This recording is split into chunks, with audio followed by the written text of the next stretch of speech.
Fala aí, seus capitalistas selvagens, tudo beleza com vocês? Meu nome é Jorge Gonzaga, muito bem-vindos ao meu canal. E esse aqui é a parte 2 em como que a inflação interfere no seu orçamento familiar, na sua vida, qual o legado que a inflação deixa para a sociedade como um todo, beleza? Se você já viu a parte 1, muito obrigado, você está pronto para ver a parte 2. Se você não viu a parte 1, não tem problema, vê a parte 2 agora, depois vê a parte 1. Não tem uma ordem de importância ou uma ordem lógica, são apenas pontos que eu listei em como a inflação interfere no seu orçamento familiar. Então, se você está vendo a parte 2 e vê a parte 1 depois, não tem nenhum problema, é completamente diferente. Chega de papo então, se inscreve no canal, deixa o like, é o pagamento que eu peço para você por dar esse conteúdo para você aqui muito rico, brabo, e por estar gravando esse vídeo no domingo para você, beleza? O vídeo é gratuito, é conteúdo top e massa para você. Grande abraço e nos vemos em breve.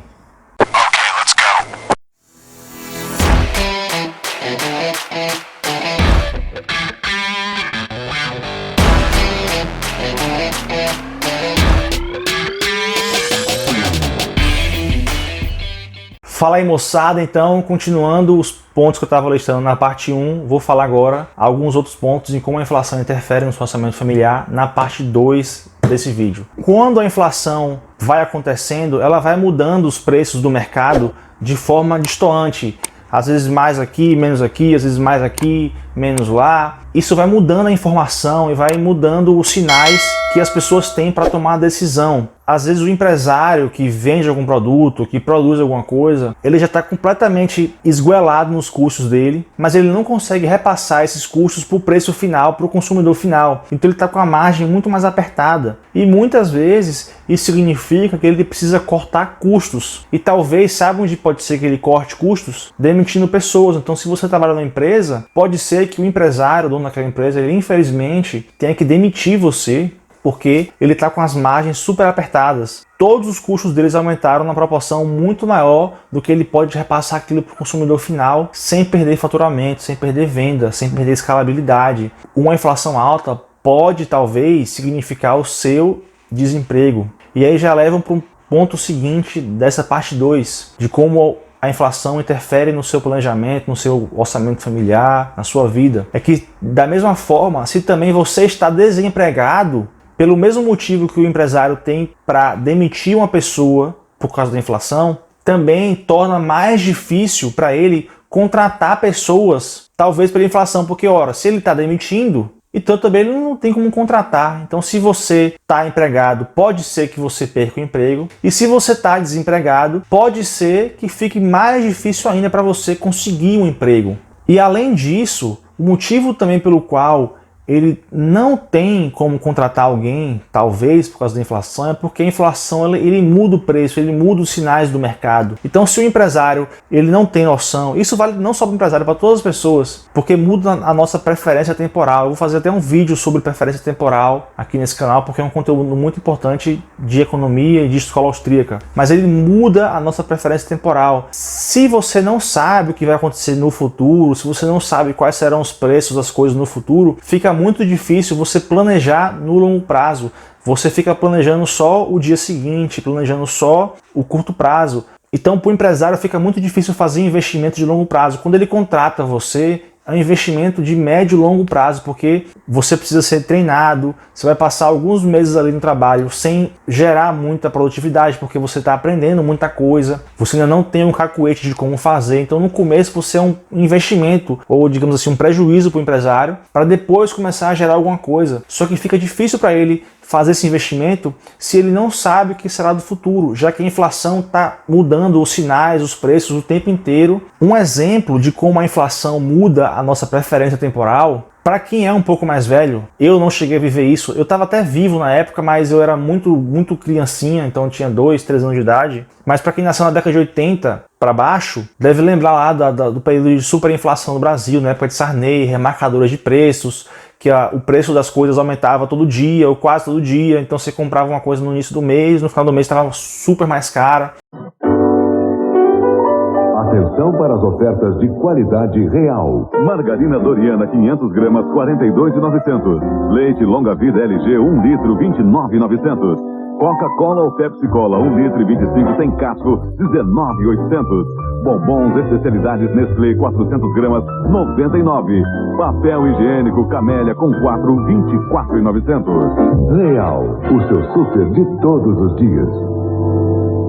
Então as pessoas tinham a preferência temporal de muito curto prazo. As pessoas não faziam investimentos de médio e longo prazo, tanto pessoa física como pessoa jurídica, empresários, ninguém fazia investimento de longo prazo, porque todo mundo era incentivado a gastar tudo na hora que recebia. Era receber o salário e ir correndo para o mercado comprar tudo que dava para fazer estoque, porque sabia-se que aquele dinheiro ia conseguir comprar muito menos no final do mês. E aí já jogo para um próximo ponto de como a inflação interfere na sociedade e no nosso orçamento familiar. Quando as pessoas não têm incentivo e motivação para poupar e têm apenas motivação e incentivo para gastar no curto prazo, eu já falei isso no meu Instagram, já falei aqui no YouTube também algumas vezes, quando as pessoas não poupam, sem poupança não há acúmulo de capital, sem acúmulo de capital não há investimento, sem investimento não há aumento de produtividade e sem aumento de produtividade não há aumento de riqueza e consequentemente diminuição da pobreza. Então, se a gente pega tudo que a gente consome, que a gente recebe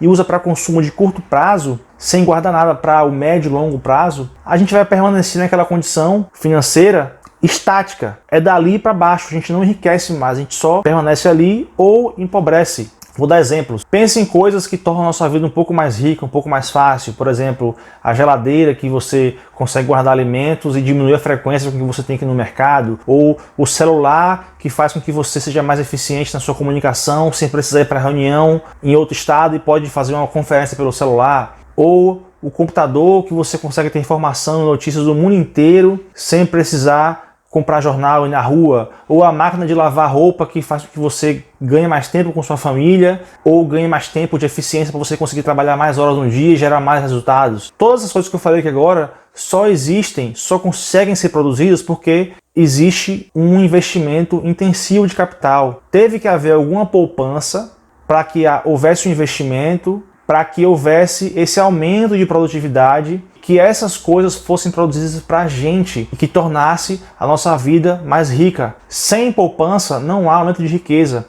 E a inflação é o completo oposto disso. A inflação motiva as pessoas a não pouparem. A inflação motiva as pessoas a gastarem tudo que elas têm agora. Porque a pessoa pensa assim, para que eu vou poupar dinheiro? Para que eu vou guardar alguma coisa se daqui a pouco esse tanto que eu guardei não compra mais nada? Eu lembro de ler que na Alemanha, após a Primeira Guerra Mundial, no período de hiperinflação que eles tiveram, as pessoas usavam notas de papel moeda para queimar, para esquentar as casas. Aqui na Áustria, casas mais antigas, não tem aquecimento elétrico. O aquecimento é por carvão, você queima lenha ou carvão no subsolo da casa e aquilo vai esquentando a casa inteira. E as pessoas usavam essas notas para esquentar as casas. Então o dinheiro, o papel moeda, valia mais como uma forma de gerar calor do que como moeda de troca. Uma outra coisa que a inflação interfere no seu orçamento familiar é que se você está endividado em algum preço fixado, a sua dívida diminui. Não em preço, o preço é o mesmo, mas o valor dela diminui. Mas como que é isso? Vamos supor que eu pego emprestado de você 5 mil reais hoje. Eu falo assim, ó, daqui a 5 anos eu te pago os 5 mil reais de volta. Não tem juros, é hipotético, né? Não tem juros. É uma dívida aqui na camaradagem. Daqui a 5 anos, os 5 mil reais que eu vou te pagar de volta valem muito menos do que os 5 mil reais de antes. Então se eu me endivido hoje em 5 mil reais e te prometo pagar esses mesmos 5 mil reais daqui a 10 anos, na verdade, na prática, mesmo que eu esteja te pagando o mesmo valor nominal, mas em termos de valor de compra, de riqueza, de certa forma, né, de riqueza na prática, eu estou te pagando menos. Então se você tem alguma dívida em valor fixado, a sua dívida diminui. Mas o outro ponto é que, na prática, normalmente, quando você se endivida, quem está te dando o empréstimo, ele se protege disso, ele já sabe disso, então ele cobra alguns juros, que é o valor do dinheiro no tempo. E ele cobra uns juros que, de certa forma, talvez não diretamente,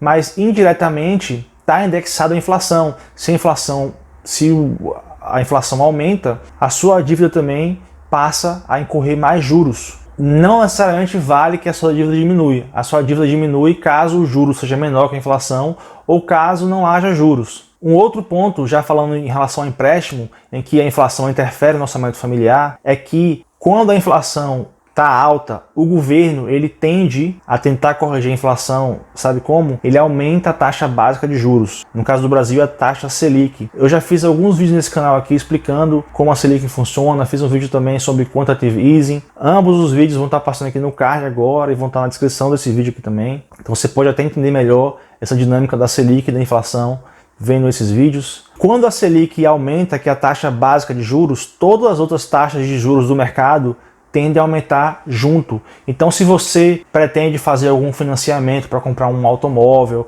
ou se você pretende fazer algum financiamento para comprar uma casa, ou se você pretende tomar algum empréstimo para abrir uma empresa, ou para fazer alguma coisa, realizar algum sonho, é provável que isso impossibilite você de tomar esse empréstimo, porque a taxa de juros vai ser mais elevada, então vai ficar mais difícil para você pagar esse empréstimo no futuro. Então pode ser que você desista de tomar um empréstimo pensando, bom, com essa taxa de juros mais elevada eu não consigo mais tomar esse empréstimo. Reexplicando, a inflação está alta, o governo vai lá para tentar corrigir a inflação, aumenta a taxa de juros básica, a Selic, todas as taxas de juros do mercado aumentam junto e isso torna mais difícil para você tomar crédito. O crédito passa a ficar mais escasso, já que ficou mais caro tomar crédito. E o último ponto que eu vou citar aqui como um legado da inflação e como a inflação interfere na sua vida de forma geral, é que a inflação ela cria na sociedade inteira um clima de tensão entre consumidores e empresários, um clima de tensão entre empresários e trabalhadores. Por quê? Porque os trabalhadores estão vendo que está tudo mais caro, eles pedem aumento de salário, o empresário às vezes não tem como aumentar, ou às vezes tem até que demitir, e aí trabalhadores começam a criar caos, a fazer greve, a pressionar, e a gente diminui a sua produtividade. Companheiros, muitos dizem de que aqui em São Bernardo nós somos os privilegiados. Muitos dizem de que nós, trabalhadores de São Bernardo, não precisamos nem de aumento de salário. Muitos dizem até de que o empresário está pobre, de que o empresário está falido. E nós, trabalhadores, é que somos gananciosos. E eu gostaria de colocar em votação. Quem é que concorda com a proposta dos patrões? Quem é que quer a greve segunda-feira, meia-noite? Eu gostaria até que vocês levantassem o braço outra vez.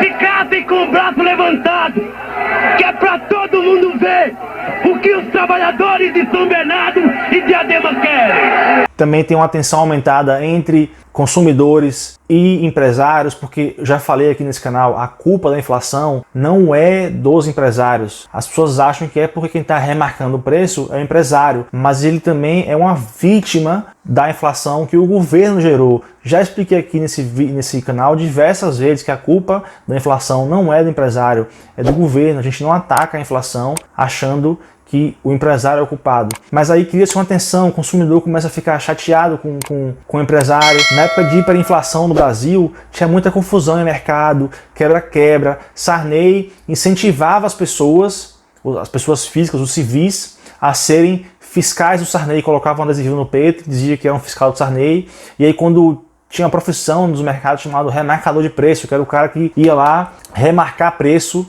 dos produtos nas prateleiras do mercado. E aí quando tinha remarcação de preço, as pessoas iam lá e chamavam a polícia, porque as pessoas próprias eram os ditos fiscais do Sarney, os consumidores eram os fiscais do Sarney. Tinha gente, dono de mercado, que ia preso, dono de mercado que fechava, tinha gente que tinha que vender produtos na ilegalidade, no mercado negro, na informalidade, para poder vender pelo preço que o produto valia e não pelo preço que o governo tabelava que tinha que ser. Gente inocente era presa porque remarcava preço. Consumidor fazia quebra-quebra e confusão em mercado, sendo um fiscal do Sarney. Trabalhadores faziam greve. Trabalhadores também causavam problemas para os empresários, porque pediam aumento de salário ou pediam para não ser demitido. Tudo isso criava-se um clima de tensão entre civis em geral, grupos de civis, grupos de consumidores, grupos de empresários, grupos de trabalhadores, todas as pontas, um brigando com o outro pelo seu interesse próprio, somente porque a volatilidade nos preços era tão alta. Isso aconteceu muito no Brasil na década de 90 e 80, antes do Plano Real,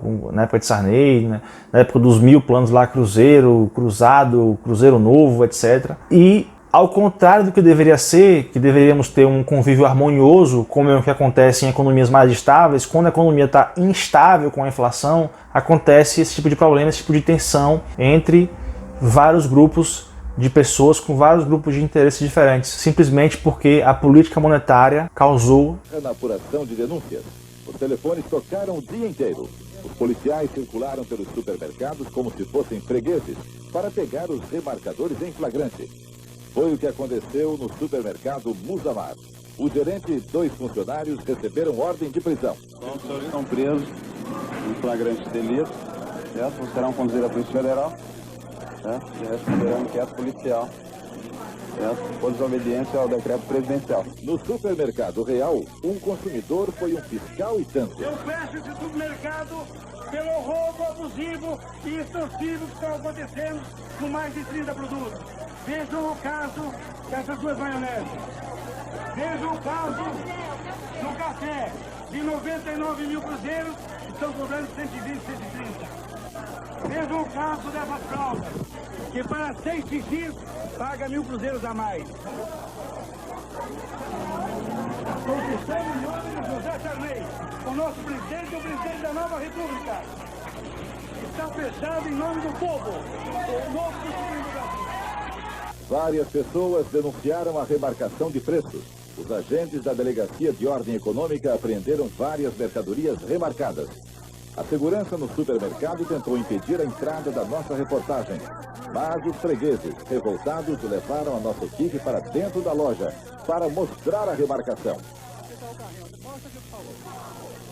A confusão aumentou quando apareceu o gerente de publicidade do Jumbo, que foi cercado pelos fregueses. A polícia militar foi chamada e se reuniu com a direção do supermercado, que acabou sendo fechado. Do lado de fora, o povo aplaudiu e cantou o hino nacional. Esse tipo de problema. Então é isso aí, galera.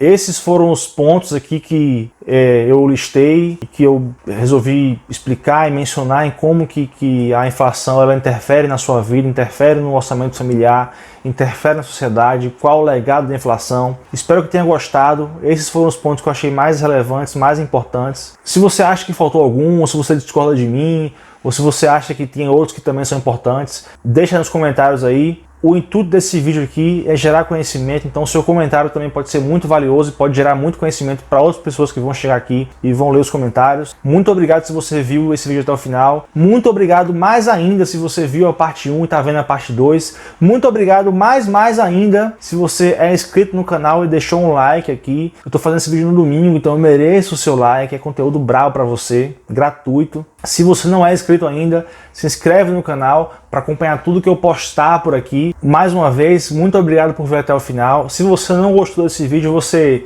manda um e-mail para ninguém se importa com a sua crítica @gmail.com. Eu vou ficando por aqui. Um abraço, espalhe a palavra e tchau!